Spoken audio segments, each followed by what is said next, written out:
ఈ మాత్రం సౌందర్యానికే ఇంత దాసులు అయిపోయావే, ఇంతకన్నా లోకోత్తరమైన సౌందర్యాన్ని చూస్తే ఇంకేమైపోతావో.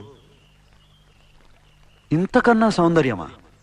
ఉండదు కాక ఉండదు. అరే ఉందనుకో, ఏం చేస్తావు అంటున్నాను. అరే అనుకోవడానికి ఆస్కారమే లేదు అంటున్నా. అరే ఒకవేళ ఉంటే ఏం చేస్తావు అంటున్నాను. వీళ్ళ అందం కన్నా ఆనందప్రదమై, ఆద్యంత రహితమై, అనంతమై, నా హృదయమంతా నిండి నన్ను తనలో నింపుకునే సౌందర్యమై ఉంటే అరే ఉండదయ్యా స్వామి. అరే ఉంటే ఏం చేస్తావయ్యా? ఆ సౌందర్యానికే దాసోహం అంట. అయితేరా చూడు. పురుషోత్తమ